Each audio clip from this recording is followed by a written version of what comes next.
Hi, I'm Christopher Rokosz, actor and director of both stage and screen, and I want to tell you what the Phantom of the Opera musical is all about.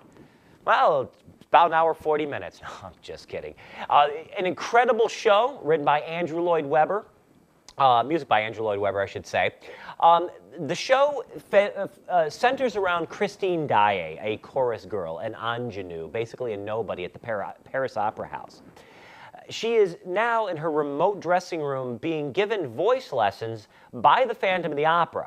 Now, the Phantom tells her that he is the angel of music sent by her dead father to give her voice lessons.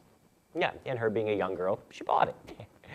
He also then proceeds to manipulate the new managers of the Paris Opera House to get Christine Daae out of the chorus and into the soprano role.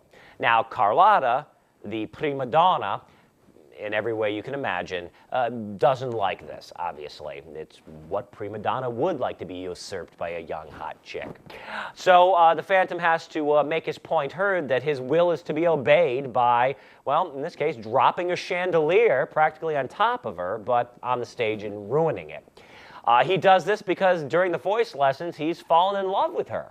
She, in the meantime, has fallen in love with an old childhood flame by the name of Raoul. Raoul is the Viscount de Chandy, which basically means he's a French count. So, you know, he's handsome, he's a count, you know, and he's not a disfigured monster living in the bottom that she's really never met before.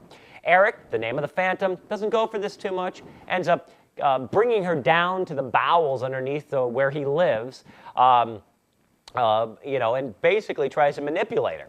Well, when that doesn't work too well, Raoul and Christine, about a year later, decide to get engaged, and this brings us to the beginning of Act 2. After that, the Phantom is actually spending the time, biding his time, spying on them, and basically makes demands. Produce my show, put Christine in it, and his plot is to, in the middle of the show, to replace the male lead and kidnap her. Well, Raoul doesn't stand for that. The rest of the people in the theater don't. The people who run and operate the theater don't stand for that. A chase ensues, and I'll let you figure it out when you go see Lloyd Webber's version of the Phantom of the Opera. I'm Christopher Rokosz. Go see the show.